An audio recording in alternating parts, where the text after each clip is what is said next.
प्रिय विद्यार्थियों, आज हम भगदिन पाठ जो महादेवी वर्मा जी का है उसके शेष वस्तुनिष्ठ प्रश्नोत्तर की दोहराई करवाएंगे। आशा आपने पिछले वस्तुनिष्ठ प्रश्नोत्तर याद कर लिए होंगे और अच्छी तरह से अपनी कॉपी में लिख भी लिए होंगे। याद करने हैं, वो लिखने हैं, उनकी दोहराई करनी है। तो आधे प्रश्न हमने पिछलियों में करवा दिए थे, 58% तक पिछले वीडियो में हम करवा चुके थे। अब आगे देखो, प्रश्न नंबर जो 59 है वहां से हम शुरू करते हैं। भगतिन के प्रति उसके पति के प्रेम का क्या कारण था, कि पति उसका भगतिन से प्रेम क्यों करता था। भगतिन का परिश्रमी होना, जो भगतिन के गुण थे, उन गुणों के कारण ही उसका पति उसे अगाध प्रेम करता था। किस कारण से? वो परिश्रमी होना, तेजस्विनी होना और पति के प्रति रोम रोम से सच्ची होने के कारण। पति के प्रति रोम रोम से सच्ची होने के कारण परिश्रमी थी, तेजस्विनी थी और पति के प्रति रोम रोम से सच्ची थी। अलघोजा शब्द का क्या अर्थ है? बंटवारा, जब भाई भाई अलग होते हैं उसको कहा गया है अलघोजा। राव शब्द का क्या अर्थ है? पीछे भी एक प्रश्न में आया था राव शब्द। इसका अर्थ है गन्ने का पका हुआ गाढ़ा रस। किसके संबंध में भगतिन का ज्ञान बहुत बढ़ा चढ़ा था? गाय भैंस, खेत खलियान और अमराई के पेड़ों के संबंध में, क्योंकि वो घर का सारा काम ज्यादातर भगतिन ही करती थी, तो उसको इनकी जानकारी थी। कितने वर्ष की आयु में भगतिन के पति की मृत्यु हो गई थी? जब भगतिन के पति की मृत्यु हुई तो उसकी आयु कितनी थी? 36 वर्ष से कुछ अधिक। पति की मृत्यु के समय भगतिन की आयु कितनी थी? 29 वर्ष। भगतिन अपने मृत पति को क्या कहकर स्मरण करती है? बुढ़ऊ। भगतिन अपने मृत पति को क्या कहकर स्मरण करती है? बुढ़ऊ। जिठोत शब्द का क्या अर्थ है? जेठ का पुत्र। बहियहू शब्द का क्या अर्थ है? छोटे भाई की पत्नी। बहियहू शब्द का अर्थ छोटे भाई की पत्नी। भगतिन ने कौन से दामाद को घर जमाई बनाकर रखा? जब भगतिन के पति की मृत्यु हो जाती है तो कौन से दामाद को घर जमाई बनाकर रखा? पति के चुने हुए बड़े दामाद को। उनके पति की मृत्यु हुई उससे पहले वो अपनी बड़ी लड़की की शादी कर चुके थे। हो रहा शब्द का क्या अर्थ है? हरे अनाजों का आग पर भुना रूप। हरे अनाजों का आग पर भुना रूप। अजिया ससुर शब्द का क्या अर्थ है? पति का दादा। अजिया ससुर। भगतिन का बड़ा जिठोत अपने साले को क्यों बुला लाया था? विधवा बहन।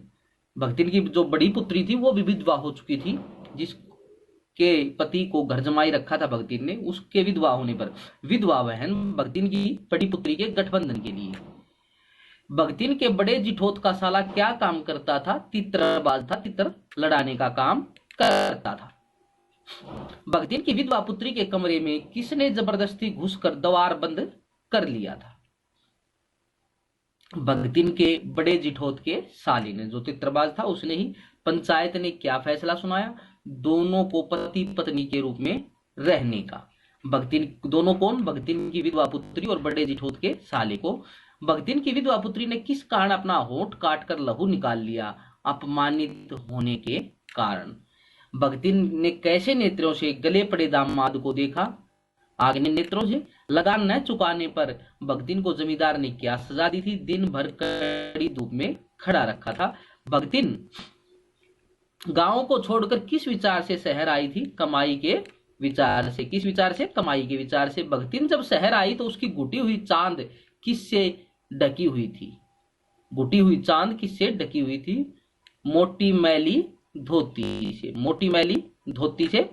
भगतिन की वेशभूषा में किसका मिश्रण था? गृहस्थ और वैरागी का। भोजन के संबंध में नितांत वितराग होने पर भी कौन अपनी पाक विद्या के लिए परिवार में प्रख्यात थी? लेखिका महादेवी वर्मा। दुर्लंघ्य शब्द का क्या अर्थ है? जिसे पार करना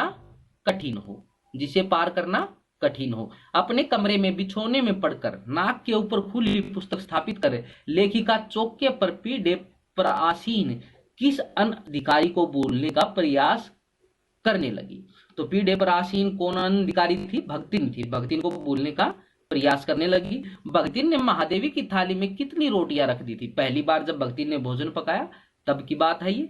1 अंगुल मोटी और गहरी काली चित्तीदार 4 रोटियां 4 रोटियां थी जो गहरी काली चित्तीदार थी और 1 अंगुल मोटी थी।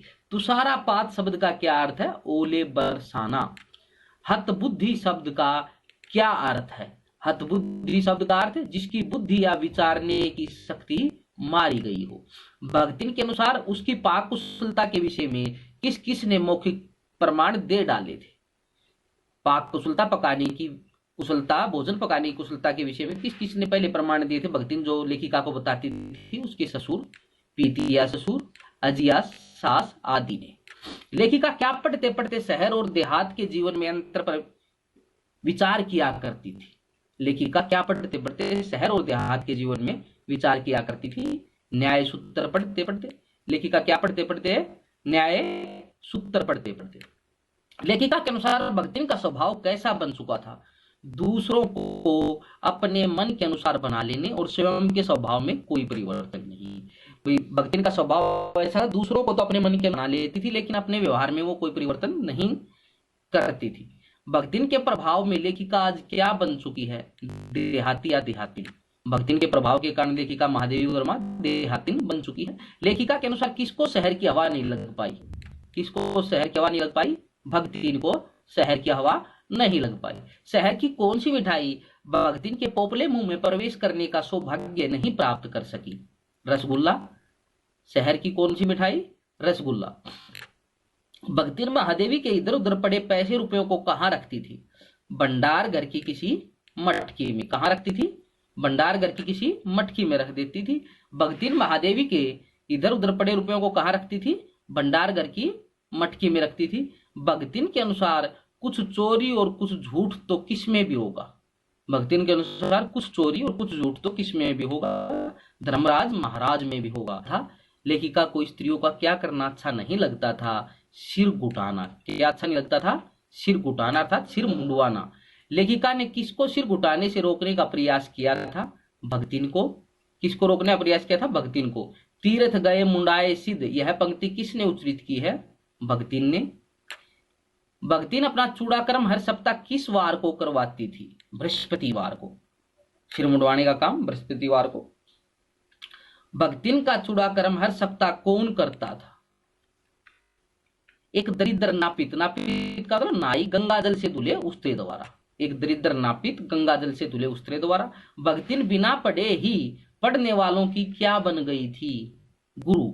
भगतिन बिना पढ़े ही पढ़ने वालों की क्या बन गई थी? गुरु। भगतिन किस प्रकार महादेवी की सहायता करती थी? कभी उत्तर पुस्तकों को बांधकर। किस प्रकार सहायता करती थी? कभी तो उत्तर पुस्तकों को बांधकर, कभी अधूरे चित्रों को कोनों में रखकर, कभी रंग की प्याली धोकर। कभी रंग की प्याली धोकर और कभी चटाई को आंचल से झाड़कर। भाई कभी महादेव वर्मा की उत्तर पुस्तकों को बांध देती थी, कभी अधूरे चित्रों को कोनों में रख देती थी, कभी रंग की प्याली धो देती थी और कभी चटाई को आंचल से झाड़कर। भगतिन बिना पढ़े ही पढ़ने वालों की क्या बन गई थी? गुरु बन गई थी। ये पहले भी आ लिया ऊपर प्रश्न, दोबारा आया है, पुनरावृत्ति हुई है।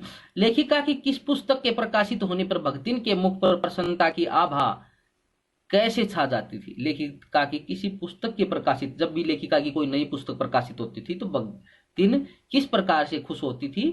जैसे स्विच दबाने से बल्ब में छिपा आलोक निकलता है, वैसे उसके चेहरे पर खुशी की आभा आ जाती थी। भगतिन लेखिका को पीने के लिए क्या क्या देती थी? कभी दही का शरबत तो कभी तुलसी की चाय। लेखिका के पालतू जानवरों के नाम बताओ। हिरनी का नाम सोना था, कुत्ते का नाम बसंत, कुत्ता बसंत और बिल्ली गोधूली। ये पालतू जानवरों के नाम आए हैं जो लेखिका ने पाल रखे थे। लेखिका के पालतू जानवरों के नाम बताओ। हिरनी सोना, कुत्ता बसंत, बिल्ली गोधूली। लेखिका के तख्त के पैताने फर्श पर बैठकर कौन पागुर करना बंद कर देती है? हिरनी सोना। हिरनी सोना। रात के समय जब लेखिका पढ़ने बैठती है तब कहते तख्त के पैताने फर्श पर बैठकर कौन पागुर करना बंद कर देती है? हिरनी सोना। लेखिका कौन कुत्ता बसंत कहां पर पंजों में मुख रखकर आंखें मूंद लेता है?